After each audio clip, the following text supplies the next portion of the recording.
Hey everybody, I'm Rick. Welcome to Talking Habs, where you get your daily fix of Bleu Blanc Rouge. If you're a Habs fan like I am, subscribe, ring that bell, leave a comment, and a thumbs up if you like this video. All right, everybody, so I'm back again with more news on Carey Price, and there's going to be some Phil Danault news as well. I don't know if I want to say any of it's any good, but we got news concerning Price to start with. So we already know Carey Price. I'm going to say this: we thought that he was asked to waive his no movement clause for purposes of the expansion draft.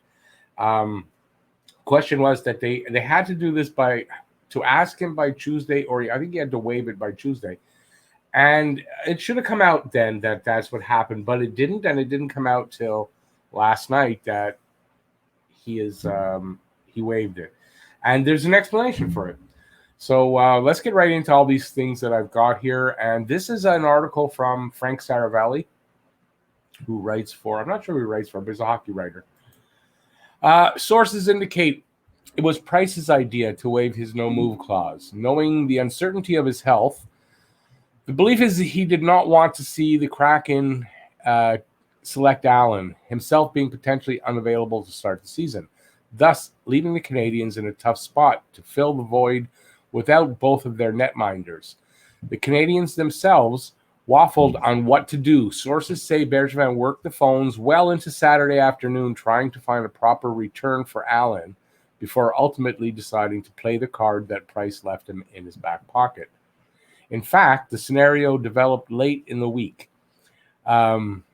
League sources confirmed that the Montreal Canadiens received an exemption from the NHL and NHL Players Association for Price to waive his no-move clause in unusual order, which means, I guess, late or not in the way that they had said.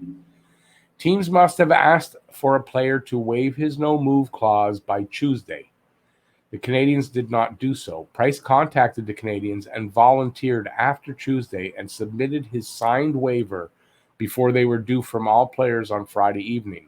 The NHL accepted Price's waiver because the time limitations were designed to prevent last-minute pressure from teams for players to waive. They would not stand in the way of a player voluntarily doing so. Plus, even with it signed, Montreal still held the right to protect Price anyway. All right, so that's the explanation of why we didn't hear till last night about this Price waiving his no movement clause. So that's at least that answers that question. So today we find out breaking news: Montreal Canadiens goaltender Carey Price could miss significant time with a hip injury next season. This also came out. Sources say there are significant concerns about Price's health moving forward. An MRI recently conducted by the Canadiens revealed a hip injury that could require surgery. The true extent of the injury is not yet known. So apparently he is going to be going to New York later this week to get a second opinion by doctors there. So that's why it's not known yet exactly the extent. From Jeff, apparently it sounds like a hip impingement, which is very common in goalies, and it shouldn't be the reason why they're talking about he might miss some time, and we're going to get that in a second. But this hip problem is not the worst of it, I guess, is what I'm trying to say. So let's get further in, and we go here. Breaking as Seattle Kraken contemplate options, sources say Carey Price's health has clouded the selection process. It's too soon to say for certain, but he may miss significant time next season with a hip injury. So they're talking about significant time with this hip injury, which may be a hip impingement. Apparently, I'll give you most goalies have this to whatever degree. I guess if he's going to miss significant time, it's pretty bad.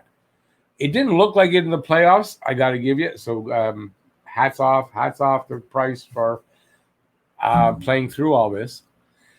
So now there's further word. It's not over yet. It's not over. As per Frank Saravalli reported, I also believe Price will have his hip checked out, but Here it gets worse. The potential surgery, I'm told, is knee-related. So now they're saying the surgery they were just talking about for the hip is not for the hip, but for a knee problem. Like, do we have drum rolls, drums, so we can? It just keeps getting worse. So now there's a hip problem and a knee problem that is taking him out for some portion of time, it looks like, to start the next season. One more to look at. Told Carey Price is scheduled to see a doctor in New York this week regarding a knee issue, which could potentially lead to surgery. The hope is that it's not serious. But surgery might be involved, which means there's a recovery period. This is a very short off season. So, I mean, we're looking at, from what I've heard, anywhere from a month out at the start of the season and possibly missing the whole season. I've read that. I don't have one of these little overlays with that. But, yeah, they're talking about he's going to miss the start of the season, a month of the season, and maybe even up to the whole season. So it's still up in the air. We'll know more next week or at the end of the week, hopefully. Because the week's just starting. So hopefully by Friday we'll know more. And so that's the news with Carey Price. It just seems that I just don't know. I don't know. Is there more going to come out? I don't know what else to think. So at this point, like, I kind of doubt Price is going to get taken by Seattle. If I'm Seattle, if I am Ron Francis, the GM there, I don't think I'm going to. Like, I guess it depends. Apparently, the medical records and the MRI was sent to Seattle, so they've had a chance to look at it and to make their decision. But it sounds to me like I don't expect Carey Price to be picked on Wednesday by Seattle. I think unless it looks like, he might miss a month and then he'll be fine, and they decide, well, we'll take a chance on that.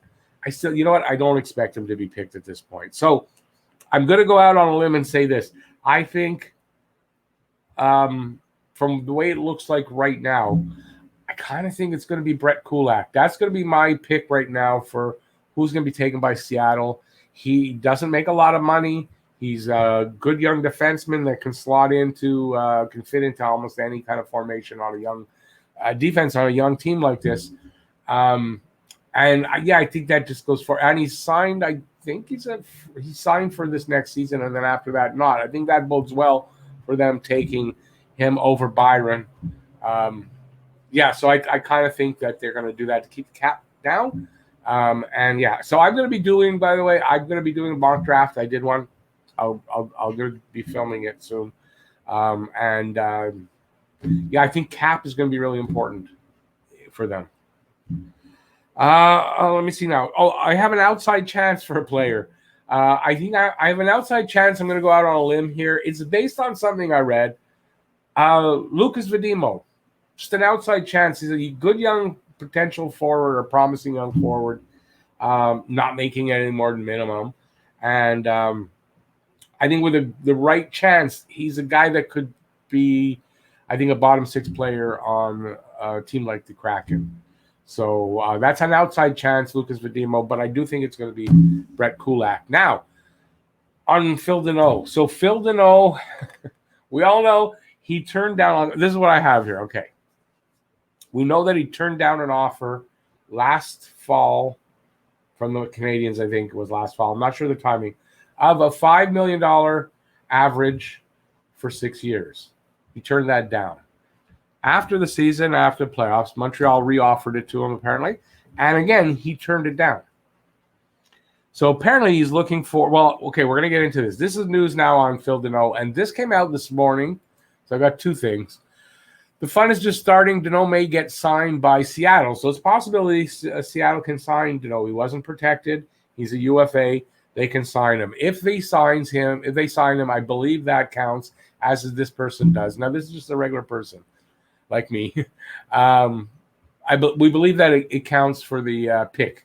So they signed Danault as UFA, then that counts for the pick from Montreal. Anyway, deep breath. So that's one thing, right? Seattle can possibly sign him.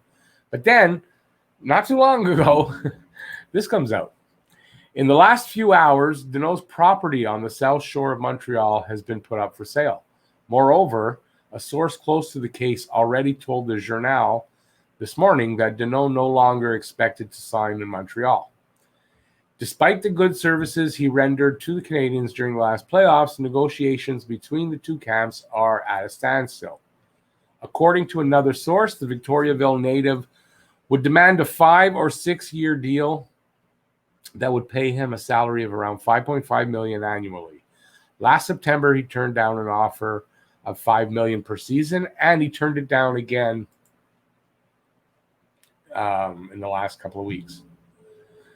So this is big news. Selling his house apparently on the South Shore, doesn't expect to resign in Montreal.